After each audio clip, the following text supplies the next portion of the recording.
Assalamualaikum warahmatullahi wabarakatuh.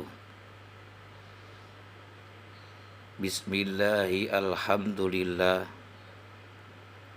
Wassalatu wassalamu ala rasulillah Sayyidina wa habibina wa syafi'ina wa maulana Muhammadin ibni Abdillah wa ala alihi wa sahbihi wa mawalah wa la hawla wa la quwata illa billah, amma ba'd. Saudara-saudara kaum muslimin, jamaah ukhwah Islamiyah dimanapun saja Anda berada, rahimakumullah. Dalam suasana bulan Rajab, bulan Sya'ban, dan sebentar lagi masuk bulan Ramadan,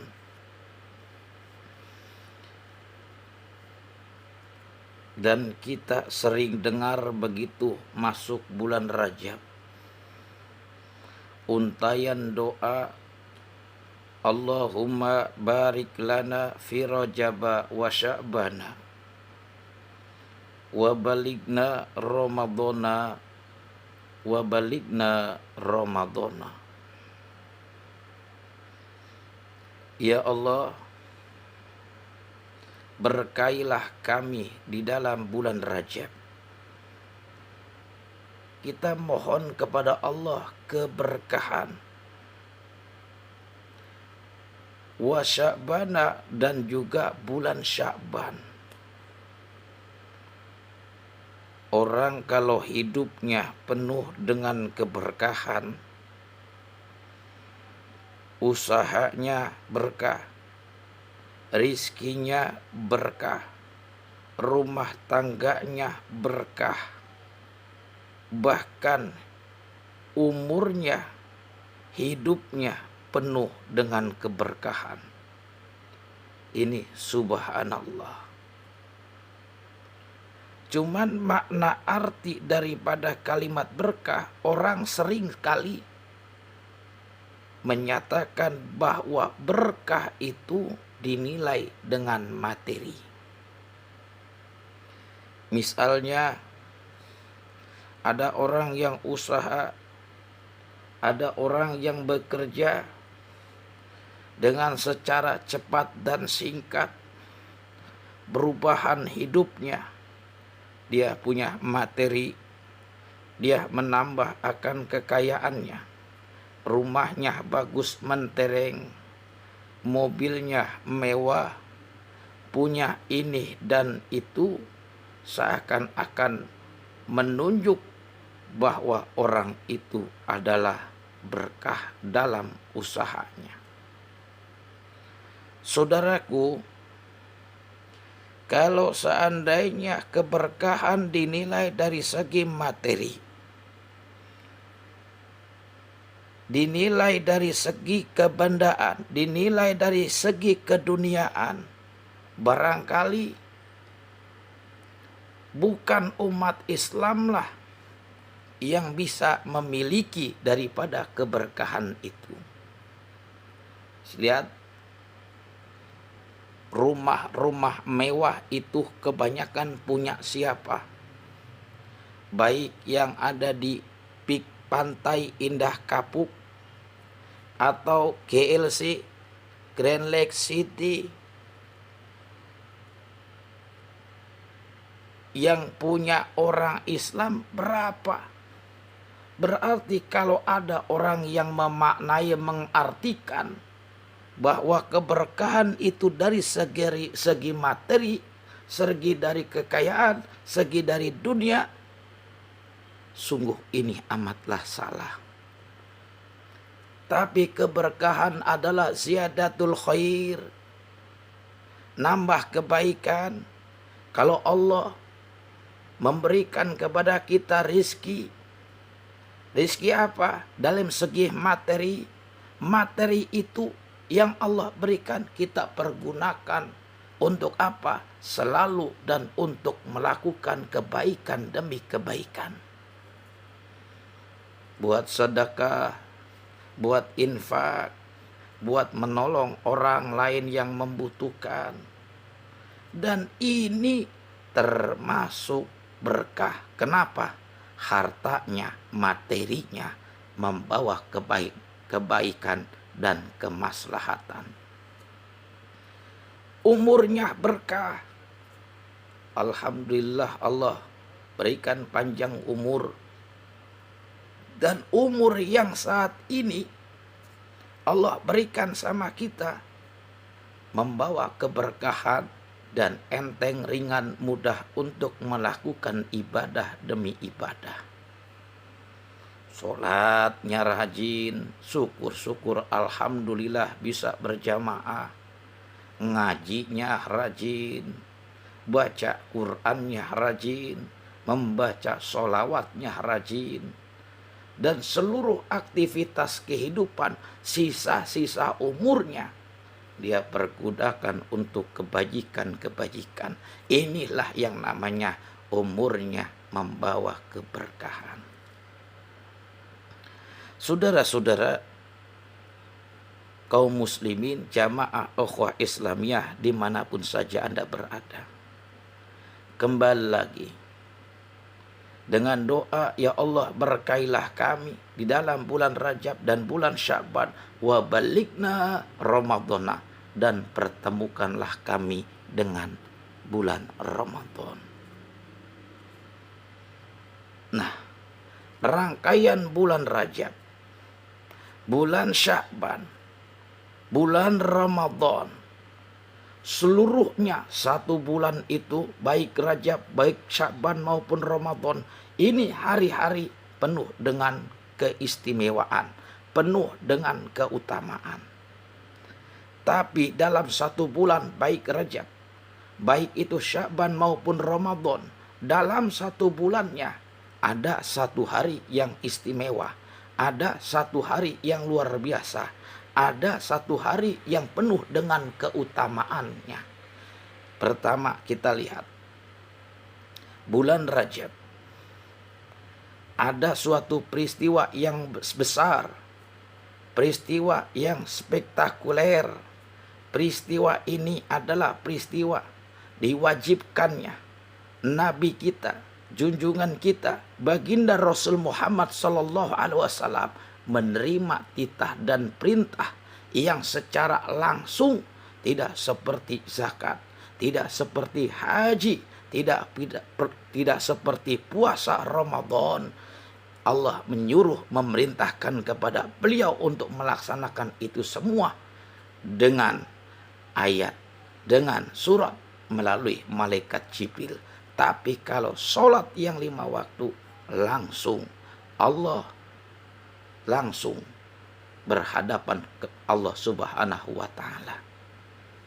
Peristiwa itu adalah peristiwa tanggal 27 Rajab masyhurnya, yaitu peristiwa Isra dan Mi'raj junjungan kita baginda Rasul Muhammad sallallahu alaihi wasallam. Yang kedua, Sya'ban, satu bulan penuh. Karena bulan Sya'ban adalah dinyatakan syahri. Inna Rajaba syahrullah, sesungguhnya bulan Rajab adalah bulannya Allah. Wa Sya'bana syahri, dan bulan Sya'ban adalah bulanku. Wa Ramadan syahru ummati, dan bulan Ramadan adalah bulan umatku. Kenapa dinyatakan bahwa Asy'bana syahri, bulan Sya'ban adalah bulanku? Karena li'anna Nabi sallallahu alaihi wasallam, sesungguhnya Nabi Muhammad sallallahu alaihi wasallam, karena ada siapa Nabi yasumu, itu berpuasa siapa Nabi, Sya'bana, di dalam bulan Sya'ban, kulahu, seluruhnya satu bulan.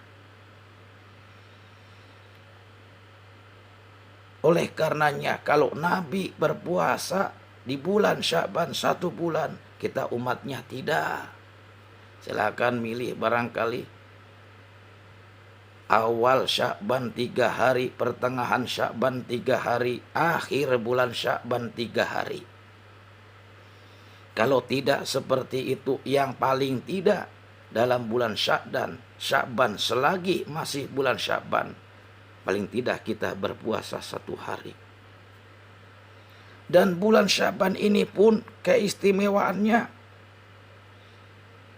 adalah Allah mengangkat seluruh amal ibadah kita, seluruh amal-amal kebaikan kita, baik yang ada hubungannya dengan Allah, baik yang ada hubungannya antar sesama manusia, yang besar, yang kecil, yang kita lihat, terlihat atau tidak terlihat. Pada bulan Sya'ban ini semuanya akan diangkat oleh Allah Subhanahu wa ta'ala. Yarfa'illahu a'malal ibadi kullaha fi hadha syahri. Yarfa'u bakal mengangkat siapa Allah ta'ala a'malal ibadi, setiap amal-amal hamba, kullaha semuanya, fi hadza syahri pada bulan ini, yakni bulan Sya'ban. Oleh karenanya Nabi masuk bulan Sya'ban peningkatan ibadah.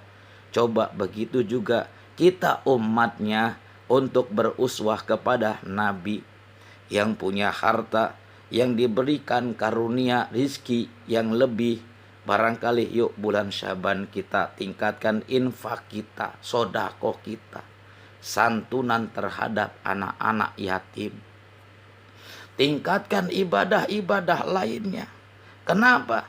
Karena seluruh amal ibadah kita pengen berharap begitu diangkat, terakhir dilihatnya adalah kebaikan-kebaikan, dan kebaikan-kebaikan yang kita lakukan itu pun pahalanya tentunya akan dilipat gandakan oleh Allah Subhanahu wa ta'ala. Nah, dalam 1 bulan Rajab tanggal 27, Sya'ban ada 1 hari, yaitu malam nisfu Sya'ban. Ramadan ada malam Lailatul Qadar. Bulan Sya'ban pertengahannya yang kita sebut malam nisfu Sya'ban. Oh, biasanya di kita itu yang insya Allah haluannya ahlu sunnah wal jamaah, dari musola, surau, masjid-masjid, dianjurkan, disuarakan oleh para ulama, para asatid, para kiai, kumpul di masjid ba'da maghrib. Untuk apa? Untuk sama-sama bermunajat kepada Allah Subhanahu wa ta'ala. Karena apa?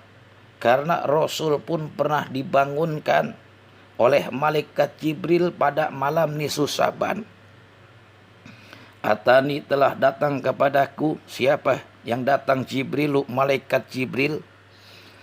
Kapan datangnya? Lailatan nisfi min Sya'bana, yaitu pada malam pertengahan bulan Sya'ban. Apa kata Jibril datang? Qala ya Muhammadu, wahai Muhammad, hadhihi lailatun, ini malam tuftahu abwabus samai wa abwabur rahmah. Malam ini, kata Jibril, dibukanya pintu-pintu langit dan pintu-pintu rahmat.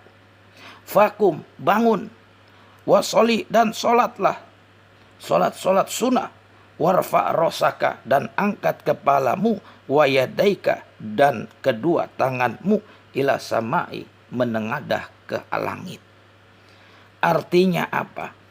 Malaikat Jibril saja mengajarkan kepada baginda Nabi, dan terteralah dari sini buat umatnya. Karena ada 1 malam yang istimewa dalam 1 bulan, di bulan Sya'ban, adalah malam nisfu Sya'ban. Oleh karenanya para ulama yang kita insya Allah berhaluan ahlu sunnah wal jamaah membuat mendesain bagaimana diberikan kemudahan-kemudahan buat umat Islam pada umumnya, yang umum, yang awam, kumpul di masjid, sekalian sholat maghrib berjamaah. Setelah itu baca surah Yasin 3 kali. Baca surah Yasin 3 kali. Kalau ada pertanyaan, barangkali saudara-saudara kita, para ustadznya, para kiainya yang berseberangan sama kita, yang selalu membid'ah-bid'ahkan apa yang menjadi desain, apa yang menjadi cara daripada ulama-ulama kita terdahulu. Kalau mereka bid'ahkan kita, kalau mereka dolalahkan kita, kita jawab, walana a'maluna walakum a'malukum. Dan kita saling menghormati, saling menghargai. Amalku adalah untukku dan amalmu adalah untukku. Saudara-saudara jamaah ukhuwah Islamiyah dimanapun saja Anda berada, rahimakumullah. Oleh karenanya mudah-mudahan Allah memberikan panjang umur sehat sama kita, sehingga kita ketemu yang namanya malam nisfu Sa'ban. Berangkat berbondong-bondong, kita ajak teman kita, kerabat kita. Untuk apa? Sholat maghrib berjamaah. Lalu kita baca surah Yasin 3 kali. Syukur-syukur kita bawa air aqua, bayang ukuran kecil atau ukuran yang ukuran 1,5 liter. Ketika kita membaca Yasin, karena malam nisfu Sa'ban dibuka pintu-pintu langit, dibuka pintu-pintu rahmat, seakan-akan mengajarkan, berbicara kepada kita, minta sama Allah. Minta sama Allah. Ini malam istimewa. Malam nisfu Sa'ban adalah malam mustajab. Siapa yang meminta, Allah akan kasih. Siapa yang berdoa, Allah akan kabulkan. Siapa yang mohon ampun atas dosa-dosa dan kesalahannya di masa yang lalu, Allah akan ampuni seluruhnya. Oleh karenanya, baca Yasin 3 kali kita. Lalu di hadapan kita ada air barangkali. Untuk apa? Kita memohon kepada Allah dengan wasilah air. Kita buka tutupnya, kita bacakan surah Yasin, kita tiupkan. Ini adalah merupakan ruqyah syariah. Dengan wasilah baca Yasin, insya Allah mukjizat karomah daripada surah Yasin, Allah kabulkan apa yang menjadi hajat-hajat kita. Ada yang sakit, ada yang anaknya barangkali disuruh sholat susah, kita minumkan, kita mohon pada Allah. Mudah-mudahan yang sakit minum air tersebut diberikan kesembuhan dan diberikan kewarasan. Lalu apa yang kita minta? Yang kita minta kalau bisa jangan hanya urusan dunia dahulu. Kita utamakan, minta pertama adalah dikuatkan iman dan ketakwaan kita. Agar apa? Iman dan takwa. Kalau kita sudah kuat, maka kita istiqomah dalam beribadah. Kalau kita bisa istiqomah dalam beribadah, insya Allah akhir hayat kita termasuk orang-orang yang husnul khotimah. Yang kedua, mohon kepada Allah, yaitu agar kita diberikan panjang umur, diberkahi umur kita. Kalau panjang umur tapi nggak berkah, naudzubillah min dzalik, jauh dari masjid, nggak bakal ibadah, ngaji ya nggak mau. Tapi kalau berkah, dengerin ceramah, ya dengerin, dia amalkan. Ini namanya umurnya berkah. Badan dari ujung kaki sampai ujung rambut di bawah buat untuk kebaikan, kayak sholat berjamaah, kayak ngaji dan lain sebagainya, ringan. Ini namanya tanda-tanda umurnya adalah berkah. Dan yang ketiga, permohonan kita, yaitu kita mohon kepada Allah agar dilancarkan, agar dimudahkan, agar dikampangkan rizki kita. Insya Allah yang dagang dagangannya laris, yang belum kerja bisa menjadi kerja. Pokoknya pendek kata, urusan-urusan dunia kita munajatkan, kita hajatkan, kita mohonkan kepada Allah Subhanahu wa taala dengan wasilah kita membaca surah Yasin. Hadirin kaum muslimin jamaah ukhuwah Islamiyah dimanapun saja Anda berada rahimakumullah. Masih dalam sekitar bulan Sya'ban. Kadang-kadang di kita itu ada acara ruahan. Acara ruahan kita panggil kiai ustadz untuk memimpin baca tahlil tetangga kanan dan kiri. Di mana situ ruahan? Gak ada hadisnya. Ya, nggak ada hadisnya ngumpulin orang ruahan tuh nggak ada hadisnya. Itu kata sebagian saudara-saudara kita, ya silakan. Karena yang unik di Indonesia itu sampai sekarang terbesar umat Islam di Indonesia. Kenapa? Banyak syiarnya. Datang bulan Sya'ban acara ruahan. Datang bulan Ramadan ada bukber, buka bersama.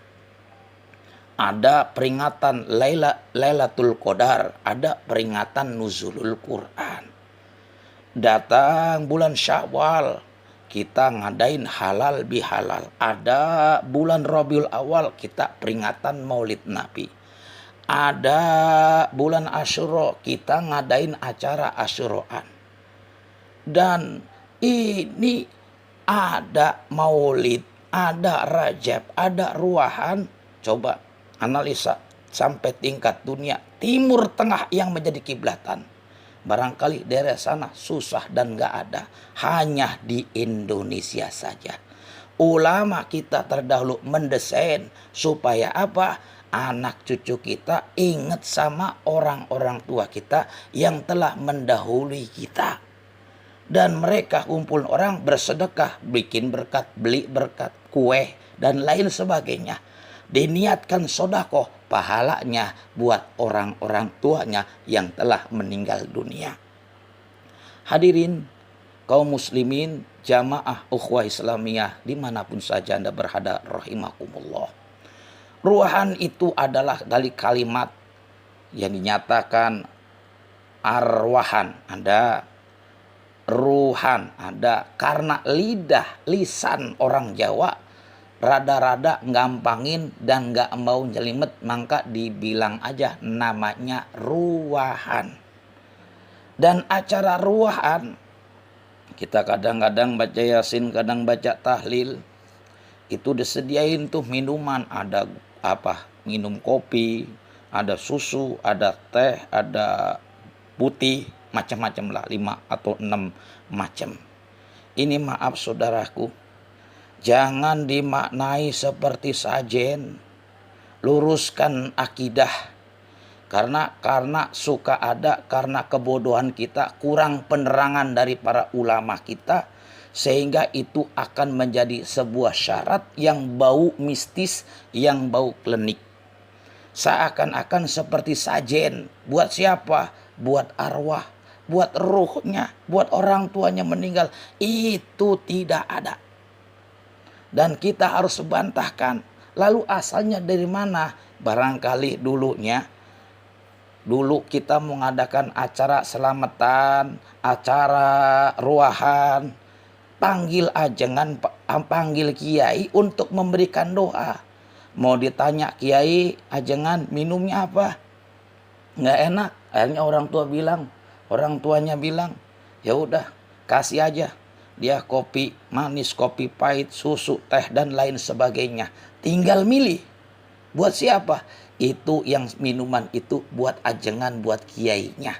Bahkan kalau di daerah tertentu misalnya itu rokoknya malah diajukan, nggak ditanya rokoknya Samsu apa rokok kretek apa rokok filter, malah disediain bisa sampai 5 bungkus. Subhanallah. Jadi maknanya seperti itu, nggak ada hubungannya dengan yang namanya seperti bentuk sajen. Harus luruskan akidah kita. Kalau ada keniatan dan etika seperti itu, kita khawatir akidah kita akan menyimpang. Saudara-saudara kaum muslimin, jamaah ukhuwah Islamiyah rahimakumullah. Lalu kadang-kadang ada di pinggirannya itu di nampan ada kembang, ya. Ada kembang dan ada irisan daun pandan. Itu untuk apa? Oh, biasa tradisi kita di Jawa kalau mau datang bulan Ramadan, kita suka nyekar. Kemana? Ke kuburan. Untuk apa? Ziarah. Kemana? Ke ususnya adalah orang-orang tua kita. Jangan kita berziarah ke makam para wali, tokoh-tokoh pejuang Islam, tapi makom kedua orang tua kita terlupakan. Jangan saudara, karena termasuk anak yang birrul walidain, anak yang soleh dan solehah. Begitu orang tuanya meninggal dunia, maka sang anak harus ingat kepada kedua orang tuanya. Kalau ada orang yang menyatakan, oh kalau mau ngirim mah baca Quran Fatihah di rumah saja juga nyampe. Betul. Cuman kayak kita saat ini nih, misalnya saja hari raya Idul Fitri, kita punya orang tua. Orang tua mau ketemu sama kita, kangen, rindu. Cukup kita telepon dan cukup kita transfer uangnya. Apakah begitu baik, bagus? Oke. Tapi lebih baik dan menghilangkan rindu bukan hanya uang dan suara melalui handphonenya, akan tetapi langsung wujud bertatap muka, barangkali bisa berpeluk-pelukan dengan anak-anaknya. Jadi berbeda. Oleh karenanya, nah itu tuh pandan dan juga kembang itu buat nyekar, buat ziarah ke kuburan. Kalau di zaman Nabi itu kan, kalau ada orang meninggal dunia itu ditaruh sepotong pelepah korma masih basah. Untuk apa? Ini bertasbih. Tasbihnya, pahalanya buat meringankan dosa kesalahan mayit. Kalau seandainya dia ahli ibadah, ahli kebaikan, maka pahalanya akan terus bertambah. Ini maknanya. Karena di Indonesia khususnya Pulau Jawa nggak ada pelepah korma, maka pakainya daun pandan supaya manis bagus, diiris-iris karena mengandung wewangian dan dicampur kembang. Ini adalah kita mengkiaskan bahwa Nabi berziarah kubur, Nabi berkunjung atau mendatangi orang yang mau dikubur, setelah itu ditaruh pelepah korma, sementara kita pakai bunga dan juga daun pandan. Mudah-mudahan ini sajalah pertemuan kita dari hikmah dari barangkali bagaimana di dalam bulan Sya'ban, keutamaan bulan Sya'ban, dan kita mau menyambut datangnya bulan Ramadan. Kita ingat, kita nyekar, kita baca ruahan, kita ziarah ke makam-makam orang-orang tua kita, ke guru-guru kita. Kita mohon ridho, mohon ikhlas, dan kita mohon kepada Allah Subhanahu wa taala agar Allah memberikan kekuatan zahir maupun batin dalam menyongsong bulan Sya'ban, dan kita menunggu pertemuan kita dengan bulan suci Ramadan. Mudah-mudahan Allah Subhanahu wa taala memberikan kekuatan iman dan Islam. Allah Subhanahu wa taala memberikan kepada kita panjang umur, sehat wal afiat, dimudahkan dan murahkan rezeki kita, insyaallah, amin ya rabbal alamin. Itu saja, kurang lebihnya mohon maaf. Wabillahi taufik wal hidayah. Assalamualaikum warahmatullahi wabarakatuh.